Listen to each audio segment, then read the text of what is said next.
Sarah Mitchell's hands trembled as she pressed the doorbell of the massive Victorian mansion. At 42, she never imagined she'd be starting over. No references, no savings, and a past she desperately needed to escape. The door opened to reveal a woman in her mid-30s, perfectly styled blonde hair, designer clothes. Mrs. Victoria Hartwell. You must be Sarah. Come in. Victoria's smile didn't reach her eyes. The house was stunning. Marble floors, crystal chandeliers, art that probably cost more than Sarah had earned in her lifetime. But something felt off. The perfection seemed forced, like a stage set. The position is simple, Victoria explained, leading her through immaculate rooms. Cooking, cleaning, laundry. We have a son, Oliver, he's 10. My husband travels frequently for business. She paused at the kitchen doorway. The previous housekeeper left rather suddenly. May I ask why? Victoria's expression hardened for just a moment. She wasn't a good fit. I need someone who understands boundaries. Who knows their place. Sarah needed this job too badly to walk away. I understand completely. Good. You'll live in the basement apartment. Meals with the family are not expected. In fact, I prefer you keep to yourself when you're not working. Victoria handed her a thick contract. Sign this, and you can start tomorrow. That night, in her cramped motel room, Sarah read the contract. Standard clauses except for one. The employee agrees to maintain complete confidentiality about all household matters and will not form personal relationships with family members. She signed it. She had no choice. The basement apartment was nicer than anywhere Sarah had lived in years, though it felt like a bunker. One small window near the ceiling, thick concrete walls that muffled all sound. Her first morning, Victoria left a detailed schedule on the kitchen counter. 6 a.m., prepare breakfast 7 a.m. Drive Oliver to school 8 a.m. Clean upstairs bedrooms 9 a.m. laundry. The list continued until 10 p.m. By day 3, Sarah noticed the patterns. Victoria took pills, lots of them, from an orange prescription bottle she kept in her purse. Her mood swung wildly. One moment she'd be sweet and chatty. The next, she'd snap at Sarah for folding towels wrong. Mr. Hartwell, Marcus, was rarely home, but when he was kind. Too kind. He asked Sarah about herself, remembered details, smiled warmly. It made Victoria's jaw clench. Oliver was a quiet child who spent most of his time in his room. When Sarah drove him to school, he barely spoke. But one morning he whispered, "Are you going to leave like Emma did?" Emma was the last housekeeper. He nodded, staring out the window. She was nice. Then she wasn't here anymore. What happened to her? Oliver's small voice was barely audible. Mom said she stole from us. But Emma wouldn't do that. She promised she'd never leave me. The third floor was off limits. Victoria had made that clear. But 2 weeks in, while cleaning the second floor hallway, Sarah noticed muddy footprints leading up the stairs. She followed them. The third floor had only one door. She shouldn't have tried the handle. Shouldn't have used the spare keys she'd found in the kitchen drawer. But curiosity, and a growing sense that something was very wrong in this house, pushed her forward. The room was a studio apartment, fully furnished but covered in dust. Women's clothes in the closet, laptop on the desk, and photographs, dozens of them, of a young woman with dark hair. Sarah's breath caught. On the desk was a journal. October 3rd. Victoria is getting worse. She accused me of flirting with Marcus again. I wasn't. I would never. But she screams at me when he's nice to me. October 15th. She's following me. I know she is. She goes through my things. October 28th. I have to get out. But I have nowhere to go. No money. She made me sign that contract. I can't even use her as a reference if I leave. November 2nd. Marcus says he'll help me. He says this isn't normal, that Victoria needs help. He's going to. The entry ended mid-sentence. Sarah flipped frantically through the remaining pages. Blank. A creak on the stairs made her heart stop. She shoved the journal back, closed the laptop, and slipped out of the room, locking it behind her. She just reached the second floor when Victoria appeared. "What are you doing up here?" I saw muddy footprints. I was cleaning them." Victoria's eyes were cold. "The third floor is private. Don't go up there again."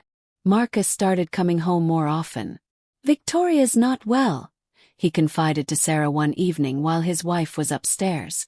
"She has episodes. Paranoia mostly.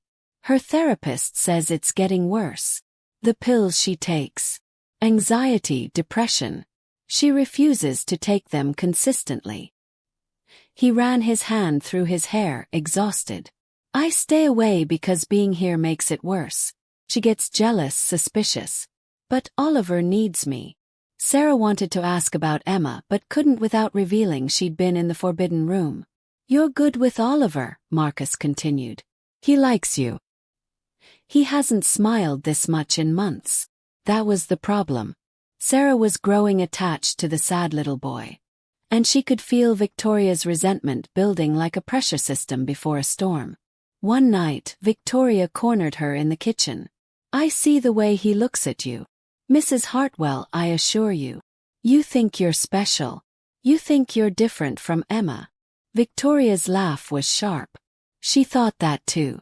Thought Marcus would save her from her pathetic life. "But you know what? He always chooses me. He always will. I'm not interested in your husband." "Then why is he home every night now? Why does he ask about you?" Sarah had no answer. Because truthfully she'd noticed it too. The way Marcus found excuses to talk to her. The warmth in his eyes. "I'm just here to work," Sarah said quietly. Victoria leaned close, her breath sour with wine. "Emma said that too. Right before she disappeared." Sarah couldn't sleep. Disappeared. Not left. Disappeared. At 2 a.m., she crept upstairs to the third floor again. She needed answers. This time she thoroughly searched Emma's room. In the closet behind boxes she found a phone. Dead battery. Using a charger from her own room, she powered it on. Text messages loaded. The most recent were from November 3rd. 2 days before Emma apparently left. Emma to Marcus.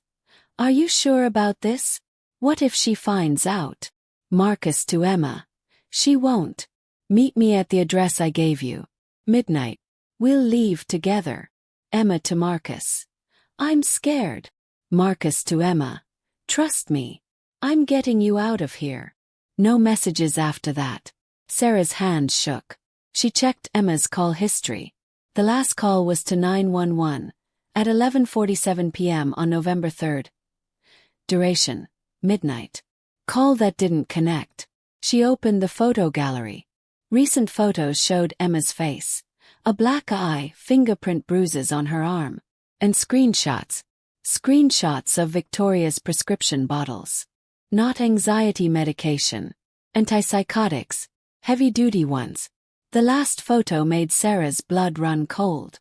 It was taken through a window, looking into the basement apartment. Emma's basement apartment. And in the image, barely visible, was Victoria standing in the room, watching Emma sleep. Sarah heard footsteps. She shoved the phone in her pocket and rushed to leave, but the door wouldn't open. Someone had locked it from the outside. "I told you not to come up here." Victoria's voice filtered through the door. "Why don't they ever listen? Mrs. Hartwell, please open the door. Did you find Emma's things? Her pathetic diary. Her lies about me." Sarah's mind raced. "Victoria, I know you're not well. Let me help you." Laughter, high and brittle. "Help me. You're sleeping with my husband. Just like she was." "That's not true. Liar." Something slammed against the door. "He brings you here to torture me. First Emma, now you. He parades you around, making me look crazy, making everyone think I'm the problem." Sarah remembered the antipsychotics. Victoria's paranoia. "Where is Emma?" Silence. Then softly. "She left. In the middle of the night. Didn't even say goodbye to Oliver. Her things are still here. She traveled light.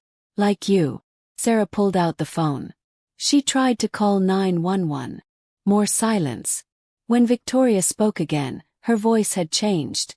Flat, emotionless. That's not possible. I was with her when she left. I drove her to the bus station myself. Then why is this room locked? Why did you keep all her belongings? I'm preserving them. For when she comes back. She will come back. They always do, when they realize Marcus doesn't really love them. Key turned in the lock. The door opened. Victoria stood there, holding a kitchen knife, tears streaming down her face. You're just like her. You want to take everything from me. My husband. My son. My life. No. I want to help you. You're sick, Victoria. You need. I'm not sick. Victoria lunged. Sarah grabbed a desk lamp and swung. It connected with Victoria's arm, sending the knife clattering across the floor. Both women dove for it. Mom! Stop! Oliver stood in the doorway. Victoria froze, knife in hand, inches from Sarah's face. Oliver, honey, go to your room. I saw you. The boy's voice was steady, older than his years. The night Emma left. I saw you. Victoria's face crumpled. Baby, you don't understand. You were fighting with her. In the garden. She was crying. Sarah's heart hammered. Oliver, what did you see? She fell. Ma fell. And Mom was screaming and Dad came outside and Oliver started crying. And Dad made it go away. The world tilted. Marcus. Sarah whispered. Victoria dropped the knife, sobbing. It was an accident. She was trying to run away with him, with my husband. I confronted her, we argued, she slipped on the wet grass. Hit her head on the fountain. So you buried her. Sarah felt sick. I wanted to call the police. Victoria's voice broke. But Marcus said they'd never believe it was an accident. Not with my history, my medications. He said everyone knew I was unstable. He said they'd take Oliver away from me. Where is she? The garden. Under the roses he planted that week. Victoria looked small, broken. He said he was protecting me. But he's the one who wanted her dead. He's the one who brought her here, who made her fall in love with him, who made me look like a monster. Footsteps on the stairs. Marcus appeared. His expression unreadable. Victoria. What are you doing? She knows, Victoria whispered. They both know. Marcus looked at Sarah, and for the first time she saw the coldness in his eyes. That's unfortunate. He stepped into the room and closed the door behind him. You set this up, Sarah said, understanding flooding through her. All of it. Marcus smiled. Victoria makes it so easy. The unstable wife, the medication, the jealous rages. Who would believe her if she told the truth? You killed Emma. Victoria killed Emma. I just ensured the circumstances were right. Emma was getting too attached, too demanding. She threatened to tell Victoria everything unless I left my wife. I shrugged. So I told Victoria that Emma was trying to seduce me. I told Emma to meet me in the garden at midnight. I made sure Victoria saw the text messages. Nature took its course. Victoria was shaking. You said you loved me. You said you were protecting me. And I am, darling. As long as you stay quiet, you're safe. Your perfect little life continues. All you have to do is keep your mouth shut. His eyes moved to Sarah. But now we have another problem. Sarah backed toward the window. People know I'm here. Who? You have no family, no friends. That's why I hired you. Just like Emma. He moved closer. You're going to have an unfortunate accident. And poor, unstable Victoria will have another breakdown. Maybe this time she'll finally have to be institutionalized. And Oliver and I will finally be free. You're insane. I'm practical. Do you know how much this house is worth? Victoria's trust fund. I've been building this narrative for 5 years. The disturbed wife, the devoted husband trying his best. When she's declared mentally incompetent, I get everything. Oliver ran. Marcus grabbed for him, but the boy slipped past, racing down the stairs. Victoria lunged at Marcus, screaming. They struggled. Sarah grabbed Emma's phone and ran. Sarah flew down the stairs, Oliver's hand in hers. Behind them, Victoria's screams and Marcus's shouts. "The car keys," Sarah gasped. "Where are the car keys?" "Kitchen drawer." They burst into the kitchen. Sarah grabbed the keys just as Marcus appeared at the top of the stairs. "Oliver, come here. Now." His voice was deadly calm. "Run to the car," Sarah whispered. "You'll just make this harder on him," Marcus said, descending slowly. "You think anyone will believe you? A housekeeper with no references, no background. I've already planted evidence in your room. Emma's jewelry, her credit cards. You'll look like you've been stealing from us for weeks." Sarah's hand closed around another knife in the drawer. "You going to stab me? That'll look great for you. Home invasion. Murder. Self-defense," Sarah said. "Against a man who killed his mistress and is framing his mentally ill wife. Prove it. I have Emma's phone. All the text messages. All the photos of Victoria's abuse. Abuse you allowed to happen, that you encouraged." Marcus's expression flickered. "And I have this conversation recorded." Sarah held up her own phone, which had been in her pocket, recording since the 3rd floor. Every word. For a long moment they stared at each other. Then Marcus lunged. Sarah threw the knife. It missed but gave her enough time to bolt. She ran for the front door, but Marcus was faster, stronger. He caught her in the foyer, slamming her against the wall. A gunshot exploded through the house. Marcus stumbled back. Victoria stood at the top of the stairs, holding a pistol with shaking hands. "Get away from her. Victoria, baby, put the gun down. You killed her. You killed Emma. You made me think I was crazy." Tears streamed down her face. "How many others? How many others before Emma?" Marcus raised his hands. "There's no others.